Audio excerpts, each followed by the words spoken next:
Pada pagi itu, matahari bersinar indah. Anak manusia baru saja memulai rutinitas sehari-hari. Para nelayan berada di laut lepas. Kaum ibu sedang sibuk di dapur. Anak-anak usia sekolah menikmati hari libur. Sebagian pemuda sedang berolahraga. Sebagian lagi bersiap-siap menuju pantai untuk rekreasi. Para buruh bangunan sedang bekerja. Suasana pasar hiruk-pikuk dengan berbagai transaksi. Burung-burung baru saja meninggalkan sarang. Tiba-tiba pukul 7:58 waktu Indonesia Barat, hari Ahad, 26 Desember 2004, bumi Serambi Mekah berguncang dahsyat. Guncangan gempa pada 8,9 skala Richter itu berlangsung puluhan menit tanpa henti. Bumi bergerak ke bawah dan ke atas, ke kiri dan ke kanan, berayun-ayun terus-menerus. Orang-orang berlari keluar rumah, berkumpul di jalan-jalan dan lapangan terbuka. Mereka seperti berada dalam tampi. Kepala terasa pusing, sehingga banyak yang terjerembab ke bumi. Suara azan Allahu Akbar berkumandang dari menara-menara masjid dan menasa. Suara zikir pun membahana di mana-mana. Jutaan mulut manusia melafazkan asma Allah dan Rasulullah secara terus-menerus. La ilaha illallah, Muhammadar Rasulullah.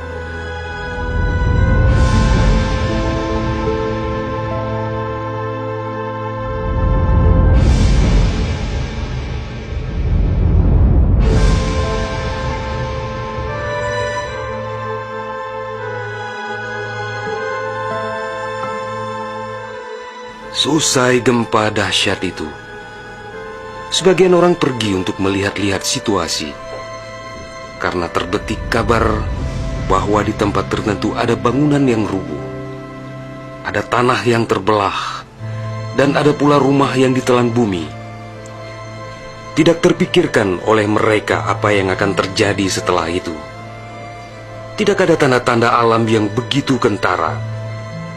Tidak ada yang mampu menafsirkan dan menduga sebentar lagi akan terjadi bencana maha dahsyat yang meluluh lantakkan permukiman penduduk sepanjang pesisir Aceh. Tidak ada pula yang mampu menerjemahkan berbagai firasat atas pusaran nasib yang bakal menimpa tanah rencong. Juga hampir tidak ada yang memahami tanda alam, manakala air laut surut beberapa ratus meter. Orang-orang di pesisir pantai tampak asyik mengumpulkan ikan yang menggelpar-gelpar. Bahkan air sungai pun mengering. Namun tidak ada yang dapat membaca tanda-tanda itu. Mereka seakan melupakan gempa yang baru berlalu.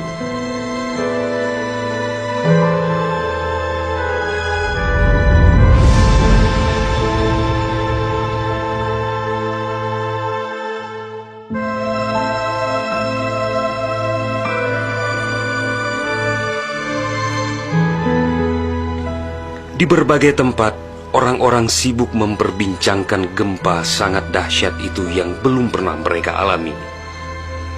Namun tak lama kemudian orang-orang mendengar bunyi dentuman sangat keras, disusul suara gemuruh dari arah laut.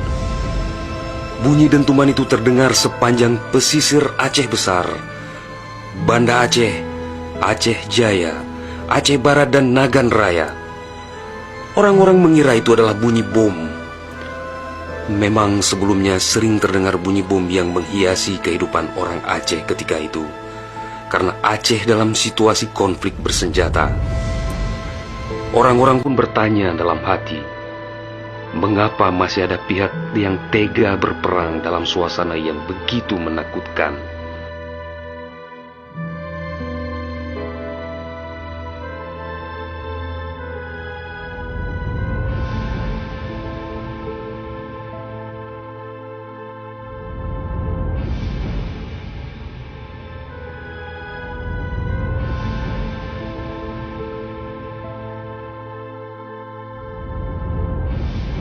Orang-orang mengira pagi itu hanya sekedar gempa.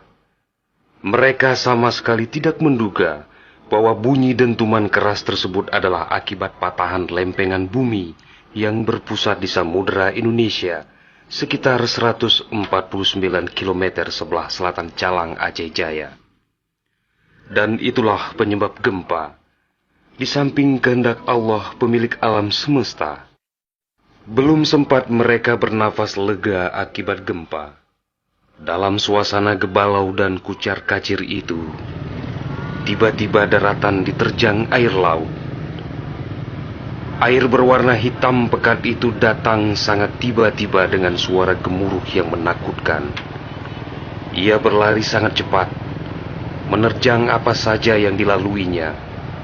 Di tempat-tempat tertentu air mencapai ketinggian 18 meter, bahkan ada yang mencapai 35 meter, seperti di kawasan Loknga. Dari jauh air yang beringas itu tampak bagaikan rupa naga yang menggeliat-geliat mencari mangsa.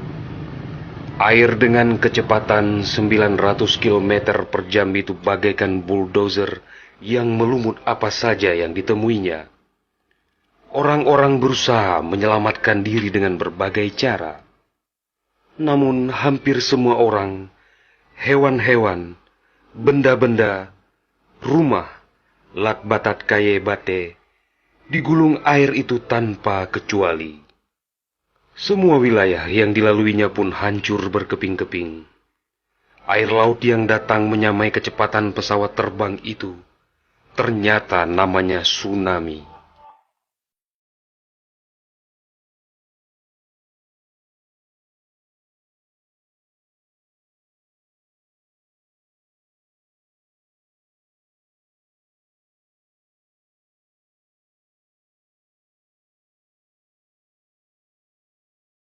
Kekuatannya memang luar biasa.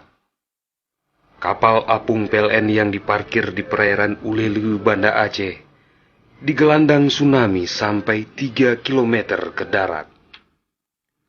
Kapal itu sekarang menjadi objek wisata tsunami. Demikian juga kapal angkut Sendalas milik PT SAI diseretnya ke atas badan jalan negara Banda Aceh melabuh di Loknga. Kapal-kapal nelayan ukuran besar yang diparkir pelabuhan ikan di Lampulo, Banda Aceh, banyak yang terdampar ke pusat kota, termasuk mesin cetak harian Serambi Indonesia dikerungcut di bawah tsunami sejauh 1 km. Kendaraan roda 4 hancur tak berwujud. Rumah dan toko-toko serta bangunan lain yang kokoh pun hancur lebur rata dengan tanah. Semuanya di luar dugaan manusia, seakan sebuah mimpi buruk yang sangat langka.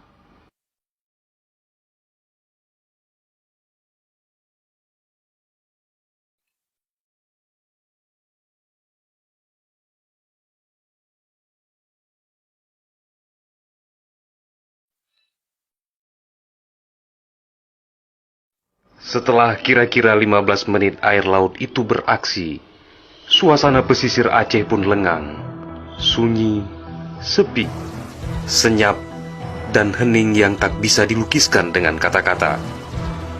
Sebagian besar permukiman penduduk rata dengan tanah, seakan instrumentalia kehidupan telah berakhir sampai di sini. Ratusan ribu orang nelangsa, teduk tesepuk, telok ngonjaro, teingat kedro hanaledaya, atau terduduk lunglai bersilang tangan, mengingat nasib tiada berdaya.